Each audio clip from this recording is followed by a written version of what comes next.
Welcome to High Ground. My name is Tanner, and today I'm going to be going over the recent results of the European League, the Brazil League, and the North American League for Rainbow Six Siege. So I normally do this on the weekend. It's a Monday when I'm recording it. Just couldn't get around to it on the weekend, but I am getting around to it now. And as a result of doing it on today, on Monday, instead of the weekend, we have a lot more LATAM to talk about because I usually put off the ongoing games from the weekend for the next week when they're fully done.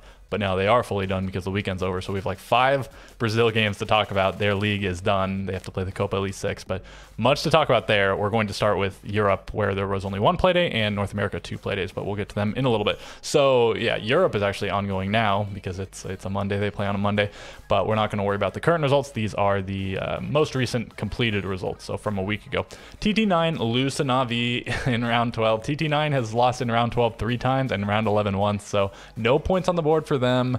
I don't think anybody really expected them to be great this stage, but I mean, no points on the board 4 days in is pretty brutal. And solid for Na'Vi. I suppose they got the 1 point against Secret, they got the 3 points here, 1 point against Heroic, and 2 points against Rogue. So they went to overtime quite a lot, but finally winning without going to overtime. So they have a decent number of points on the board, but we'll see if they can maybe get some decisive wins down the road. But Europe seems to not hold very many decisive games. Okay, Outsiders take down Secret. So maybe taking down Secret isn't the most phenomenal achievement, but they were on a 2-win streak. They took down G2 and then they took down Na'Vi in round 15, but now Outsiders getting the full 3 points against them is nice. Outsiders on a little bit of a resurgence with Dan and Always joining the roster. They look pretty good.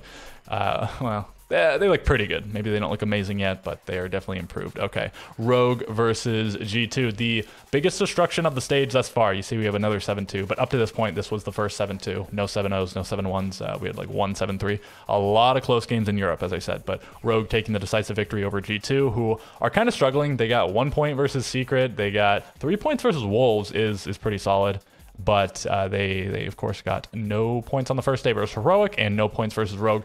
And I mean, not the worst thing ever. These are 2 of the top teams. I think the top teams probably like BDS, Heroic, Rogue, and like Wolves or something right now. So losing to those teams isn't the worst thing ever, but of course you cannot have 4 teams above you on the standings or you will not go to the majors. So G2 definitely needs to bounce back, similarly to last stage. So Heroic losing to BDS. So I think Heroic was like a point above BDS up to this point, and this puts BDS uncontested at the top. They look really, really good with their new pickup. Heroic still looks pretty solid, but BDS may be back to being the kings of Europe. And then Wolves absolutely dismantle M&M. So a 7-2 victory, the most dominant victory along with the Rogue over G2 that we've seen for the whole stage. Both of them happened in the same day. So definitely a come down for M&M, beating Rogue just very narrowly, but still beating them in round 15 and then losing pretty decisively to the Wolves. So that's going to do it for Europe. Let's go take a look at the massive number of results that we have to talk about for Brazil. All right, so we're going to be talking about playdays 5, 6, 7, 8, and 9 for Brazil. So they had 5 playdays in 2 weeks, a super week into a super week. So let's just get down to it. W7M takes down Black Dragons. 2 similar sort of teams. W7M had this very quick ascendancy earlier this year, and now Black Dragons seem to be doing that same sort of thing. We'll see how they do in international play because, spoiler alert, they are going to Copa Elite 6, and that doesn't guarantee you to go to the major, but the Brazilian teams have always won Copa Elite 6, so they're almost guaranteed. We'll see if there's some crazy upset, but W7M do take them down 7-4, and then another 7-4 Liquid over Furia. I'd say definitely both expected results. Tropicals taking down Double O Nation. These are 2 of the weaker teams in the league. At the end, it's NIP, Tropicals, Double O Nation, and 10th place, 9th place, and 8th place. So I'd say decidedly the 3 weakest teams. None of them got absolutely run over. Like none of them got 0 points or 5 points or whatever. They all got like a handful of points, but still there. We'll see it when I look at the standings. There was definitely a gap between these 3 teams and the rest. FaZe take down NIP pretty decisively 7-2, and MIBR take down Team 1 in round 15. And we're going to see a lot of overtime over the course of these last 2 weeks. Liquid, decisive game over Team 1, full 6 points for them in this week. Black Dragons take down Double O Nation. They bounce back from their regulation loss to get a regulation win. FaZe dismantled by Furia. That's kind of crazy. I mean, they destroyed Ninjas, and Furia also lost the week before, and then Furia 7-1 them, destruction on Bank. I mean, good for Furia, and a little bit strange for FaZe. W7M taking down NIP, at least 1 point for Ninjas, but still another victory for W7M. And then Tropicals taking down MIBR, and this is where MIBR is sort of starting to slip. They got 2 points here, which is fine, and then they got no points here, and They were on a decent trajectory, but again, yeah, now they're starting to go downhill as they have many times before. 3 points for Tropicals. Playdate number 7, round 15 between Furia and Black Dragons, but Furia is the one that walks away with the 2 points. Liquid take down MIBR. It's a close bout, but another loss for MIBR. And then another one over here, and then another one over here. So they actually end with 4 losses in a row, which sucks for them. You know, they don't go to the major. FaZe versus Tropicals goes around 15 somehow, but FaZe manages to get the win. W7M destroys Double O Nation, and Team 1 full 3 points over NiP, even though we went max regulation. FaZe versus MIBR, another close game. MIBR actually loses their last 3 games in overtime. That's going to sting so bad. I think even if they won 1 or 2 of these in overtime, it wouldn't have made the difference. But, I mean, still losing close games like that still stings regardless. Yeah, FaZe take the victory there. Furia over Tropicals and W7M over Team 1. All 8-6s, 3 8-6s in a row into a 7-0. Ninjas in Pajamas getting 7-0'd by Black Dragons. So Black Dragons, maybe they're next up, and maybe NiP are has-beens. But we've seen NiP in first place in Brazil before, and we've seen them in last place, and now they're back to last place. So we'll see if they can bounce back. I mean, it still seems like a pretty talented team. Don't know what's actually going on with them, but for now, yeah, dead last in the league is kind of insane. Liquid losing to Double O Nation, also kind of insane. Round 12, full 3 points for Double O, and that breaks Liquid's perfect 3-win streak, or did they? I mean, they might. Oh yeah, okay. So they lost here, 1-3 in a row, and then finally they're losing to Double O Nation. And then going into the last day, Furia takes down NiP, and we'll look at the standings in a moment and come back to this and talk about the significance of some of this stuff. Team 1 taking down Black Dragons, kind of a shock, but it was close to costing Black Dragons, but because of the result of this game, it ended up not really mattering. Double O Nation versus MIBR goes to Double O Nation, and you know, completing the absolute backslide for MIBR, and you know, a good way to end the stage for Double O Nation. W7M dominant win over Tropicals to finish the stage, and this puts W7M in first place once again. I believe that's all 3 regular stages they've ended up in first place for Brazil. Extremely impressive feat. And finally, banger game to end the stage: Liquid versus FaZe. Round 15, Liquid takes it. So let's go look at the standings, and then I'll come back here in just a moment, I think, or at least I'll refer to those games. So Ninjas, Tropicals, and Double O at the bottom here. As you can see, a bit of a gap between all 3 of them. And the next team, they just were simply the worst teams this stage. MIBR, not that far from the top 4. If they just won 1 more game and maybe got a little bit better round differential, they could have been in the top 4. Just 3 points separating them, and second place even. So, you know, if they hadn't fallen off so hard, if they just got a few more wins, they certainly could have cracked into that top 4, but they failed to do so. Furia were close, but not quite. So if they'd won in regulation, they would have had another point, and then I guess they would have tied Black Dragons on round differential. So they won, I believe they won 8-6, right? Yeah, they won 8-6. So say they won 7-5, and they had the same round, they would have had the same round differential. They would have gone +2 on that last game, putting them at +8, tied with Black Dragons. And who actually won that game? Black Dragons versus Furia. Where is that one? I probably already talked about it, but I talked about like 25 games, so I do not remember. Where is it? It's in, right? It's gonna be here.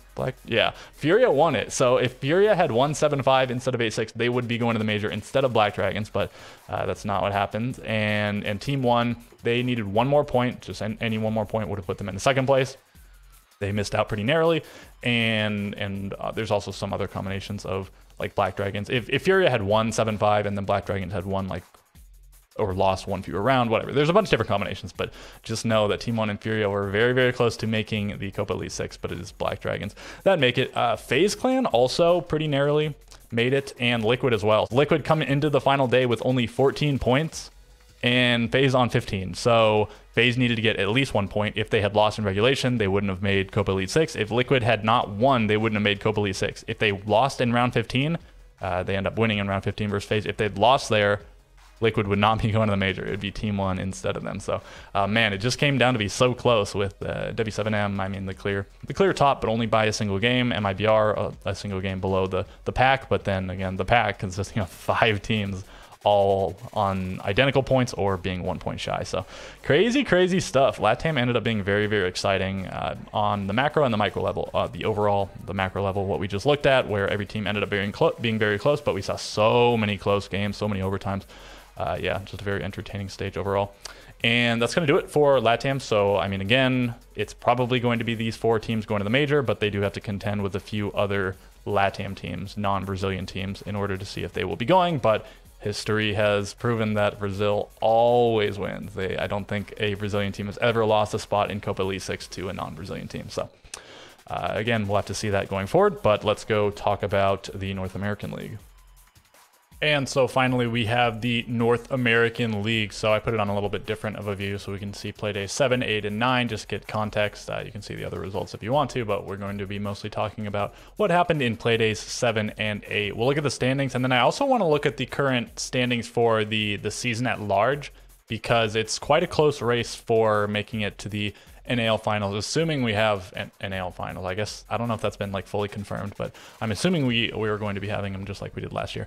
Anyways, let's start with playday number 7. Mirage takes down Parabellum in the Battle of the Canadian Orgs. They walk away with the full 3 points, and Parabellum continues to not really get any points. And as you can see here and here, they go 24 rounds and they get no points to show for it. So over the course of playday 3 through 8, over the course of 6 play days, they only get 2 points. Really, really brutal for Parabellum. I guess they got them both versus Astralis, but a bunch of regulation losses. That's tough. And good looks for Mirage. They bounce back from their double choke, their double choke against Space Station, and then against Xset with double regulation wins versus Dark Zero and then Parabellum. Second game, Space Station 7-0's Beast Coast, so absolute domination. I think it's been a little while since we saw a 7-0. I don't think we've had one. We haven't had one this stage. We had like a 7-1 back here, but 7-0, pure destruction. And a lot of the rounds were close. Beast Coast felt like they could have got some on the board, but I mean, a 7-0 is a 7-0. What are you going to do?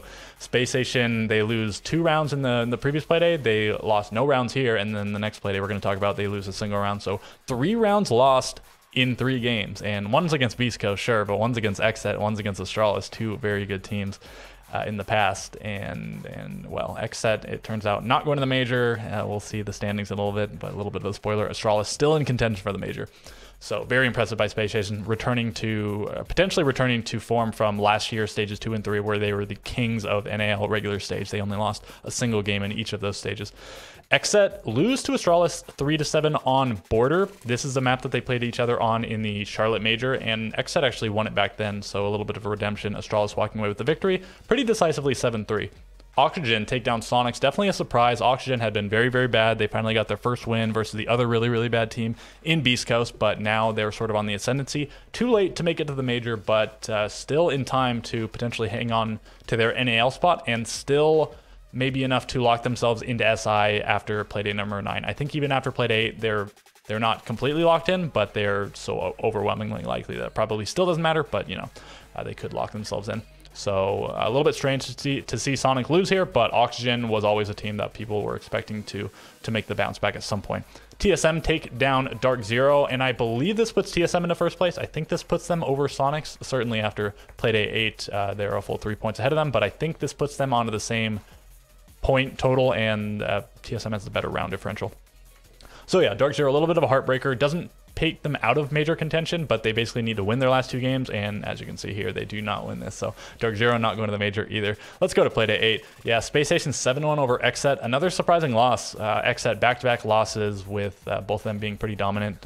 They had this win over TSM that made it look like they were going to probably fare pretty well in the final third of the stage and likely go to the major, but no, they lose to Astralis, they lose to Space Station, and I think at this point they're technically not fully eliminated, but by the end of the day they are eliminated. But basically when they lost this in regulation, they were eliminated for better or for worse.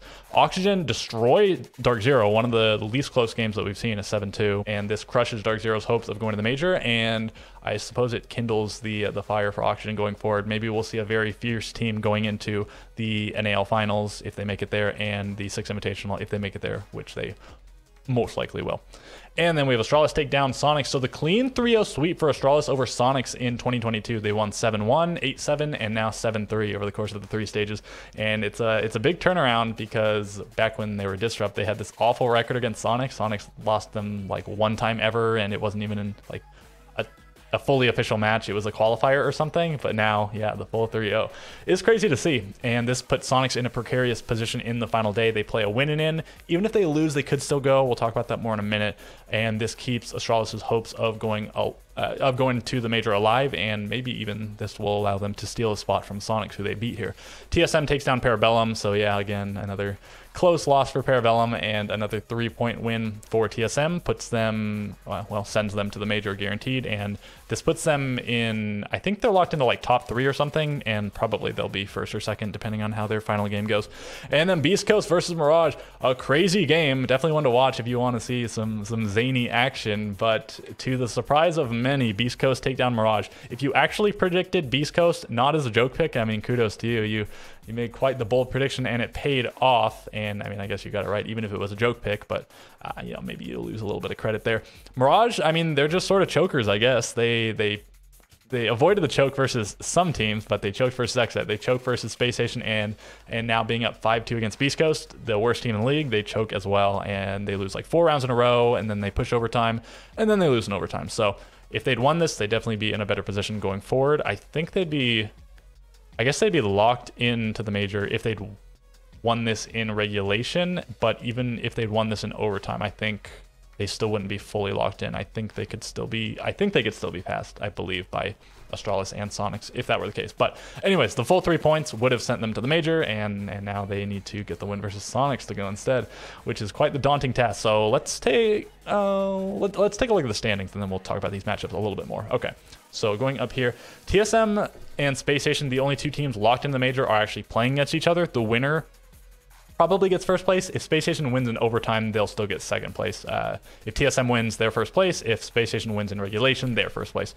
Sonics play against Mirage. I guess I'm sort of already talking about the matchups anyways by this, but we'll take a quick look probably down there in a minute. Sonics versus Mirage. The winner will go to the major. The loser might go to the major. So these 2 teams play, and then Astralis plays Oxygen. So say Astralis win in overtime.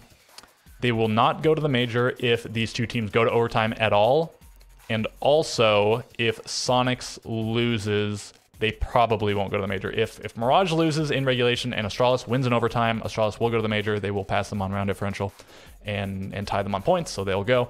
But Sonics, because they have such a good round differential at the moment, Astralis won't be guaranteed. So say Astralis wins 8-6 in overtime, so the best possible case for winning in overtime, they'll go to +4 round differential. Sonics would need to lose 3-7 or worse, and then they would tie or go below Astralis' round differential, and then because Astralis has the head-to-head over Sonics, they would go. So I suppose Astralis would prefer for Sonics to win the game in some capacity, because it's then easier for them to go. There are more scenarios where they are able to go. But, I mean, well, we'll see what actually happens. And, okay, so if Astralis wins in regulation, they'd go to 16 points. If Sonics loses in overtime, they'll go to 16 points. Mirage will go to 17 points. And so, again, it'll come down to round differential, how decisively Astralis won in regulation in that scenario. So a few different scenarios, but not that many. I guess I mostly talked through them. Again, if Astralis loses in regulation or overtime, they will not be going. 14 points is not enough to pass either of these teams. And then I guess the other games, XSET versus Dark Zero, they're not really playing for much, but the NAL finals standings, again, I'll show that they are sort of playing for that. And then Parabellum Beast Coast, they're playing for like nothing. They can't go to the major, they can't go to SI, except they can't qualify for SI via points, and they can't go to NAL finals. So not really playing for anything. Maybe it'll be a fun game to watch, but no real stakes there. So one more time, we'll look at the order. Okay, SSG TSM basically playing for first place. Sonics versus Mirage basically playing for the major. Astralis versus Oxygen, potentially Astralis playing for the major. Astralis playing for the major. Oxygen looking to lock in their NAL final spot, and then Beast Coast Parabellum not really playing for anything. DZ XSET also sort of playing for the NAL final spot. So let's actually look at those standings. I think I have it here. Oh, I'm like zoomed in.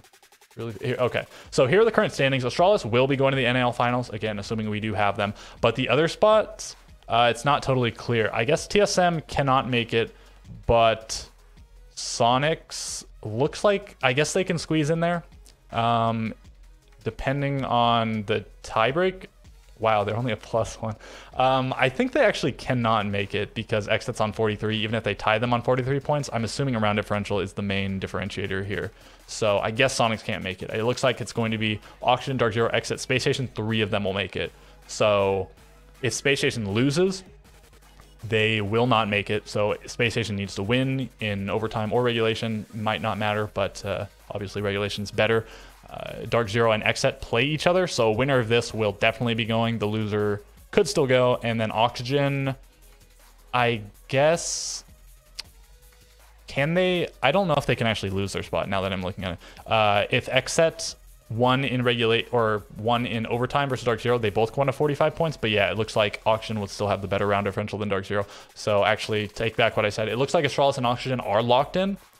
And it is Dark Zero, Xset, and Space Station fighting for the final 3 spots with, again, Dark Zero and Xset playing each other. So the winner of that will go. And the loser of that might go, depending on how Space Station fares against TSM. Okay, so that was also interesting to look at. There's also SI points. I'm not going to pull that one up, but keep in mind, I think TSM, it's possible they go, not very likely. Space Station is technically in the top 16 right now, but they've already been awarded the points for placing in top 4 of NAL and for getting at least last place in the upcoming major. So they can still get more points by placing better than last place in their group at the upcoming major, but there's lots of other teams in all the other regions that have not been awarded points for their league or any points for the major. So we'll see what happens there. But okay, Space Station, hard road ahead of them. Astralis already qualified. Oxygen, very, very likely to qualify. And I think Dark Zero and Xset are very, very likely as well. So probably 4... Oh, and or Sonic? I can't remember where Sonics are. Sonics might be really likely to qualify as well. But anyways, that's going to do it for this video. If you have any questions, comments, concerns, suggestions, corrections, feel free to leave them below. A like and a subscription would also be appreciated. And with all of that being said, catch you guys in the next video.